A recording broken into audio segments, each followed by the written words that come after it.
Welcome to Easy Chemistry, Chapter number 10, Halogen Derivatives, Maharashtra state board new syllabus. Dear student, आज हम alkyl halide के boiling point के बारे में डिस्कस करने वाले हैं। तो वीडियो स्टार्ट करने से पहले मैं एक क्वेश्चन आपसे पूछना चाहता हूं, आप ध्यान से देखिए। सपोज मैं यहाँ पर CH3 सिंगल बॉन्ड Cl और दूसरा एक कंपाउंड लेते हैं हम CH4, और मेरा क्वेश्चन ये है कि मिथिल क्लोराइड और मीथेन इन दोनों में से बॉइलिंग पॉइंट किसका ज़्यादा रहेगा। Which compound will have higher boiling point. इसका आंसर क्या आएगा, सोचिए। बिल्कुल सही सोच रहे हैं आप। यहाँ पर मिथिल क्लोराइड का बॉइलिंग पॉइंट ये मीथेन के कंपैरिजन में ज़्यादा होना चाहिए। ठीक है, तो इसका क्या रीज़न है बेटा? देखिए, इसके दो रीज़न हैं। पहला रीज़न है कि मिथिल क्लोराइड में C single bond Cl bond है और मीथेन में C सिंगल बॉन्ड H है। ठीक है, तो यहाँ पर कार्बन और क्लोरीन के बीच में इलेक्ट्रोनेगेटिविटी का डिफरेंस बहुत ज़्यादा है, जिसकी वजह से कार्बन और क्लोरीन के बीच के जो कोवेलेंट बॉन्ड है उसके दोनों इलेक्ट्रॉन्स ये Cl की तरफ शिफ्ट हो जाएंगे। उनका डिस्प्लेसमेंट Cl की तरफ होगा, जिस वजह से Cl पर डेल्टा नेगेटिव चार्ज और C पर डेल्टा पॉजिटिव चार्ज तैयार होगा। लेकिन डियर स्टूडेंट, कार्बन और हाइड्रोजन के बीच में इलेक्ट्रोनेगेटिविटी का जो डिफरेंस इतना ज़्यादा नहीं है, इसलिए यहाँ पर कार्बन और हाइड्रोजन की जो पॉजिटिव और नेगेटिव चार्जेस रहेंगे वो कम रहेंगे। सपोज हम ये कंसिडर करते हैं कि यहाँ पर कार्बन की electronegativity as compare to hydrogen ज़्यादा है, इसलिए बॉन्ड के दोनों इलेक्ट्रॉन ये कार्बन की तरफ शिफ्ट हो गए और जिसकी वजह से कार्बन पर स्मॉल स्मॉल नेगेटिव चार्ज तैयार होगा और हाइड्रोजन पर स्मॉल स्मॉल पॉजिटिव चार्ज तैयार होगा। तो हम स्मॉल स्मॉल दो बार बोल रहे हैं, यानी कि यहाँ पर magnitude of charge is very less. तो हम ये कह सकते हैं कि कार्बन हाइड्रोजन बॉन्ड ये लेस पोलर है, जबकि कार्बन और क्लोरीन बॉन्ड ये ज़्यादा पोलर है। तो ये एक रीज़न है कि पोलैरिटी मिथिल क्लोराइड की ज़्यादा है। Polarity of methyl chloride is higher than methane. और सेकंड रीज़न है बेटा, यहाँ पर देखिए कि बॉइलिंग पॉइंट ये मॉलिक्यूलर मास पर डिपेंड होता है, यानी मॉलिक्यूल के मास पर डिपेंड होता है। अगर हम मीथेन और मिथिल क्लोराइड को कंपेयर करते हैं तो मीथेन का जो मॉलिक्यूल का जो मास रहेगा वो इक्वल टू व्हाट रहेगा, atomic mass of one carbon plus 4 into atomic mass of hydrogen. लेकिन मिथिल क्लोराइड का जो मॉलिक्यूलर मास रहेगा वो कैसे रहेगा कि atomic mass of one carbon plus atomic mass of 3 hydrogens plus atomic mass of 1 chlorine. इनका जब हम टोटल करेंगे तो मॉलिक्यूलर मास, तो ऑब्वियसली यहाँ पर मिथिल क्लोराइड का मॉलिक्यूलर मास ज़्यादा रहेगा एज कंपेयर टू मीथेन। तो यहाँ पर ये जो सेकंड फैक्टर है कि मॉलिक्यूलर मास, मिथिल क्लोराइड का मॉलिक्यूलर मास ज़्यादा है एज कंपेयर टू मीथेन, और मिथिल क्लोराइड की पोलैरिटी भी ज़्यादा है एज कंपेयर टू मीथेन, इसलिए मिथिल क्लोराइड का बॉइलिंग पॉइंट ज़्यादा है एज कंपेयर टू मीथेन। आपको इन जनरल क्वेश्चन आएगा कि अल्किल हैलाइड का बॉइलिंग पॉइंट ये अल्केन के कंपैरिजन में ज़्यादा होता है। तो अल्किल हैलाइड का फॉर्मूला हम लिखेंगे R सिंगल बॉन्ड X और अल्केन का फॉर्मूला लिखेंगे हम R सिंगल बॉन्ड H। तो यहाँ पर अल्किल हैलाइड का boiling point as compare to alkane ज़्यादा रहेगा। तो सेम एक्सप्लेनेशन आप देंगे कि यहाँ पर अल्किल हैलाइड में C-X की बॉन्ड पोलैरिटी ज़्यादा है, और सेकंड रीज़न अल्किल हैलाइड का molecular mass as compare to alkane ज़्यादा है, इसीलिए अल्किल हैलाइड का boiling point as compare to alkane ज़्यादा है। तो ये फैक्टर हमने समझ लिया। तो यही आपके बुक में लिखा है, boiling points of alkyl halides are considerably higher than those of corresponding alkanes due to higher polarity and higher molecular mass. अब ये तो डिसाइड हो गया कि अल्किल हैलाइड का बॉइलिंग पॉइंट ये हमेशा अल्केन के कंपैरिजन में ज़्यादा ही रहेगा।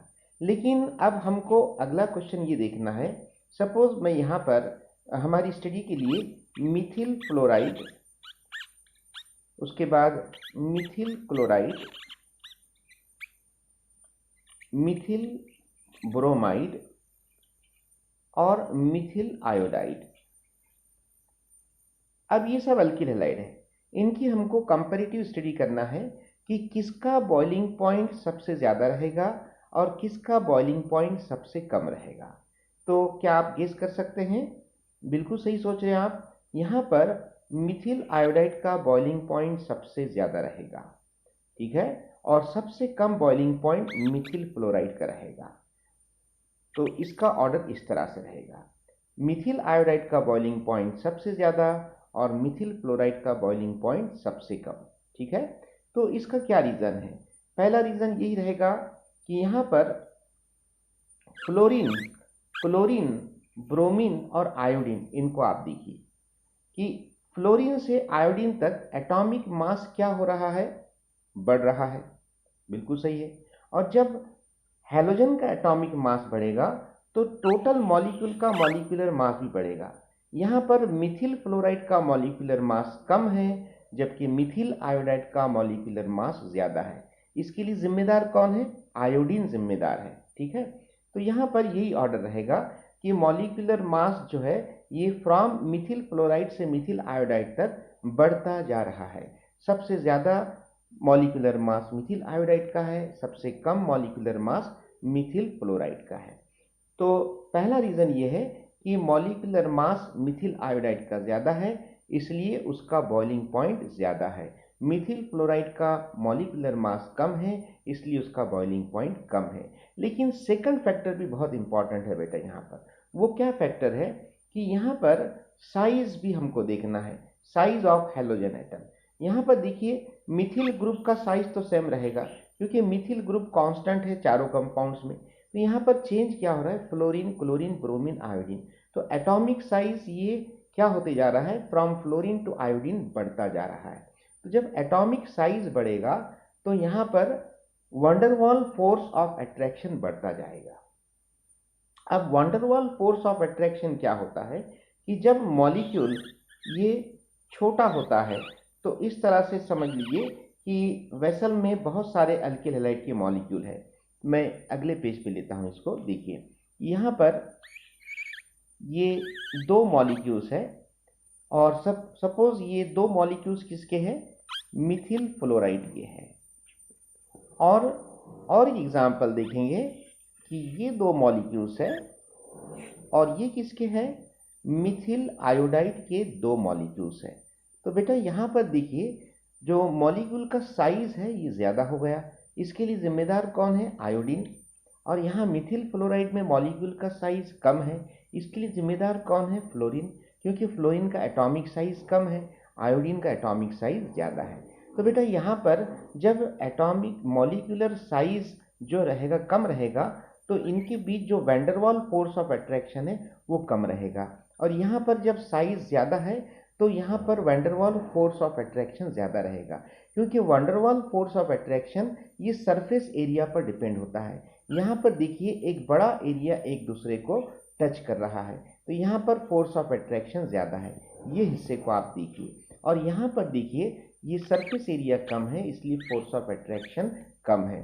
तो जितना वैंडरवॉल फोर्स ऑफ अट्रैक्शन ज़्यादा रहेगा उतना ही इन मॉलिक्यूल्स को सेपरेट करने के लिए आपको ज़्यादा हीट सप्लाई करना पड़ेगी और इसीलिए उसका बॉइलिंग पॉइंट ज़्यादा रहेगा। बॉइलिंग पॉइंट एक्चुअली होता क्या है कि इस पॉइंट पे मॉलिक्यूल्स एक दूसरे से सेपरेट हो जाते हैं, ठीक है। तो यहाँ पर मिथिल फ्लोराइड के बीच मॉलिक्यूल्स के बीच जिसे हम कहेंगे इंटरमॉलिक्यूलर फोर्स ऑफ अट्रैक्शन या वैंडरवॉल फोर्स ऑफ अट्रैक्शन, ये वीक है क्योंकि यहाँ पर जो मॉलिक्यूल्स का जो सरफेस एरिया है कम है और सरफेस एरिया कम होने की वजह से फोर्स ऑफ अट्रैक्शन भी कम है। चलिए यहाँ पर आप देखिए क्या लिखा है, within alkyl halides for a given alkyl group. For a given alkyl group मतलब अल्किल ग्रुप को कांस्टेंट रखना है। हमने यहाँ पर चारों एग्जाम्पल में मिथिल कांस्टेंट रखा CH3 और हैलोजन चेंज करते गए। The boiling point increases with increasing atomic mass of halogen. इसके लिए जिम्मेदार कौन है?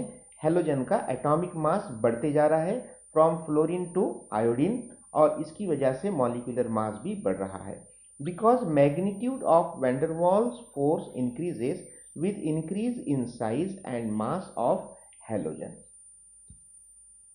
अब यहां पर दिया गया है the boiling point of alkyl halide decreases in the order. तो अल्किल आयोडाइड का बॉइलिंग पॉइंट सबसे ज्यादा रहेगा, उससे कम अल्किल ब्रोमाइड का, उससे कम अल्किल क्लोराइड का और सबसे कम अल्किल फ्लोराइड का। यहाँ पर एग्जाम्पल दी गई है, देखिए बेटा, ये मिथिल फ्लोराइड, इसका बॉइलिंग पॉइंट कितना नजर आ रहा है 194.6 केल्विन।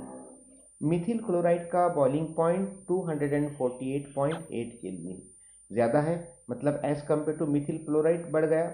मिथिल ब्रोमाइड का ध्यान से देखिए कितना बॉइलिंग पॉइंट है 276.6 केल्विन और बढ़ गया। और मिथिल आयोडाइड का बॉइलिंग पॉइंट 315.4 केल्विन सबसे ज्यादा नजर आ रहा है। चलिए आगे देखते हैं। फॉर द गिवन हैलोजन, अब हमको हैलोजन को फिक्स रखना है। बॉइलिंग पॉइंट राइजेस मतलब इंक्रीज हो रहा है विद इंक्रीजिंग कार्बन नंबर। देखिए यहां पर आपने हैलोजन को फिक्स रखा है, मिथिल क्लोराइड, इथिल क्लोराइड, उसके बाद है एन प्रोपिल क्लोराइड और उसके बाद है एन ब्यूटिल क्लोराइड। तो ये 4 कंपाउंड नजर आ रहे हैं। तो यहाँ पर मिथिल क्लोराइड, यहाँ पर क्लोराइड कांस्टेंट है, तो अब बॉइलिंग पॉइंट किस पर डिपेंड होगा, ये अल्काइल ग्रुप पे डिपेंड होगा। यहाँ पर मिथिल ग्रुप है, इसका साइज छोटा है और इसका मिथिल क्लोराइड का मॉलिक्यूलर मास भी कम रहेगा। इथिल क्लोराइड, यहाँ पर इथिल ग्रुप, तो मिथिल ग्रुप और इथिल ग्रुप में कंपेयर कीजिए, इथिल ग्रुप का साइज बड़ा है, सरफेस एरिया बढ़ गया, इसलिए van der Waals force of attraction बढ़ जाएगा। एन प्रोपिल क्लोराइड में एन प्रोपिल ग्रुप को देखिए, यहाँ पर सरफेस एरिया और बढ़ गया, इसलिए van der Waals force of attraction और ज़्यादा बढ़ गया। और लास्ट में एन ब्यूटिल क्लोराइड में ब्यूटिल ग्रुप को देखिए, यहाँ पर फिर से सरफेस एरिया और ज़्यादा बढ़ गया और van der Waals force of attraction और ज़्यादा बढ़ गया। जैसे जैसे van der Waals force of attraction बढ़ता जाएगा वैसे वैसे बॉइलिंग पॉइंट भी बढ़ता जाएगा। इसका सबूत यहाँ पर नजर आ रहा है, देखिए मिथिल क्लोराइड का बॉइलिंग पॉइंट सबसे कम नजर आ रहा है 248.8 केल्विन और एन ब्यूटिल क्लोराइड का बॉइलिंग पॉइंट सबसे ज़्यादा नजर आ रहा है 351.5 केल्विन। तो एग्जाम में इस पर आपको क्वेश्चंस आ सकते हैं कि मिथिल क्लोराइड का बॉइलिंग पॉइंट कम क्यों है और इथिल क्लोराइड का बॉइलिंग पॉइंट ज़्यादा क्यों है। तो आप इसका आंसर क्या लिखेंगे कि मिथिल क्लोराइड का जो मिथिल क्लोराइड में मिथिल ग्रुप है और इथिल क्लोराइड में इथिल ग्रुप है, तो मिथिल ग्रुप का साइज छोटा है, इथिल ग्रुप का साइज बड़ा है। तो हम ये बोलेंगे कि मिथिल क्लोराइड का पूरा मॉलिक्यूल का साइज बोलेंगे कि मिथिल क्लोराइड इस मॉलिक्यूल का साइज छोटा है और इथिल क्लोराइड इस मॉलिक्यूल का साइज बड़ा है, और इस वजह से इसका जो मॉलिक्यूलर मास, मिथिल क्लोराइड का मॉलिक्यूलर मास कम है, इथिल क्लोराइड का मॉलिक्यूलर मास ज़्यादा है, इसलिए मिथिल क्लोराइड के मॉलिक्यूल्स के बीच van der Waals force of attraction कम है और इथिल क्लोराइड के मॉलिक्यूल्स के बीच van der Waals force of attraction ज़्यादा है। इसी तरह आपको क्वेश्चन आ सकता है कि इथिल क्लोराइड का boiling point as compare to n butyl chloride कम है जबकि एन ब्यूटिल क्लोराइड का बॉइलिंग पॉइंट ज़्यादा है, तो इसका रीज़न आपको लिखना है। चलिए आगे देखते हैं। अभी बेटा यहाँ पर देखिए फॉर आइसोमेरिक अल्किल हैलाइड्स कहा गया है। तो आइसोमर्स मतलब क्या होता है कि ऐसे कंपाउंड जिनका मॉलिक्यूलर फार्मूला सेम होता है लेकिन स्ट्रक्चरल फार्मूला डिफरेंट होता है। एक इंटरेस्टिंग एग्जांपल हम देखते हैं। सपोज C4 है और H9 है और इससे ब्रोमाइड अटैच है, इसको हम क्या बोलेंगे बेटा, ब्यूटिल ब्रोमाइड। ठीक है, तो ब्यूटिल ब्रोमाइड के टोटल कितने स्ट्रक्चर्स पॉसिबल है, देखिए आपके सामने नजर आ रहा है, इस टेबल को देखिए, ये पहला स्ट्रक्चर है और इसको हम क्या बोलेंगे, ये एन ब्यूटिल ब्रोमाइड है। ये सेकंड स्ट्रक्चर है, इसका नाम है सेकेंडरी ब्यूटिल ब्रोमाइड। ये तीसरा स्ट्रक्चर है, इसका नाम है टर्शियरी ब्यूटिल ब्रोमाइड। और एक स्ट्रक्चर पॉसिबल है जो आपके यहाँ पर इस टेबल में दिया गया नहीं है, जिसका नाम है आइसोब्यूटिल ब्रोमाइड। खैर हम इन तीनों की कंपेरेटिव स्टडी करते हैं। अब आप देखिए कि यहाँ पर एन ब्यूटिल ब्रोमाइड जिसका आईयूपीएसी नाम क्या रहेगा, 1 ब्रोमोब्यूटेन। तो यहाँ पर इसका बॉइलिंग पॉइंट दिया गया है 375 केल्विन। 2 ब्रोमोब्यूटेन या सेकेंडरी ब्यूटिल ब्रोमाइड का बॉइलिंग पॉइंट कितना दिया गया है, देखिए 364, और टर्शियरी ब्यूटिल ब्रोमाइड का बॉइलिंग पॉइंट दिया गया है 346। सबसे ज़्यादा बॉइलिंग पॉइंट किसका नज़र आ रहा है, फर्स्ट कंपाउंड का, जिसका नाम है 1 ब्रोमोब्यूटेन। तो बेटा यहाँ पर 1 ब्रोमोब्यूटेन में जो सरफेस एरिया है, देखिए जब कभी हम सरफेस एरिया की बात करते हैं तो आपको 3 डायमेंशनल मॉलिक्यूल का जो स्ट्रक्चर होता है वो इमेजिन करना पड़ेगा। हम स्क्रीन पर या पेपर पर 3 डायमेंशनल स्ट्रक्चर नहीं बता सकते हैं। तो सरफेस एरिया यहाँ पर बहुत बड़ा है और सरफेस एरिया ज़्यादा है और मॉलिक्यूलर मास भी ज़्यादा है, लेकिन सबसे इम्पॉर्टेंट फैक्टर सरफेस एरिया यहाँ पर ज़्यादा है, इसलिए यहाँ पर van der Waals force of attraction ज़्यादा है। किसके बीच, मॉलिक्यूल और मॉलिक्यूल के बीच, और इसलिए इन मॉलिक्यूल्स को सेपरेट करने के लिए ज़्यादा हीट लगेगी, यानी कि इसका बॉइलिंग पॉइंट सबसे ज़्यादा नज़र आ रहा है, यानी कि 375 केल्विन। अब आप देखिए सेकंड कंपाउंड, इसमें 2 ब्रोमोब्यूटेन में आप जो सरफेस एरिया देखेंगे तो ये सरफेस एरिया यहाँ पर जो है कम हो चुका है, ठीक है, और सरफेस एरिया कम हो गया है और इसलिए van der Waals force of attraction कम हो गया है और इसीलिए बॉइलिंग पॉइंट भी कम हो गया है। और जो थर्ड कंपाउंड है यहाँ पर आप देखिए कि यहाँ पर सरफेस एरिया और भी कम हो गया है, इस तरह से।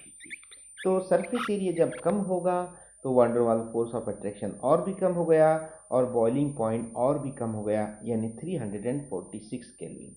तो डियर स्टूडेंट, यहाँ पर सबसे इंपॉर्टेंट फैक्टर हमको क्या सीखने को मिला इन तीनों एग्जाम्पल में, कि सरफेस एरिया 1 ब्रोमोब्यूटेन में सरफेस एरिया सबसे ज़्यादा था, इसलिए van der Waals force of attraction भी सबसे ज़्यादा था, जबकि 2 ब्रोमोब्यूटेन में सरफेस एरिया कम था, इसलिए van der Waals force of attraction भी कम था, जबकि थर्ड एग्जाम्पल में यानी कि टर्शियरी ब्यूटिल ब्रोमाइड या जिसका IUPAC name 2 bromo 2 Mithil propane है, यहाँ पर सरफेस एरिया सबसे कम है और इसलिए इसका बॉइलिंग पॉइंट भी सबसे कम है।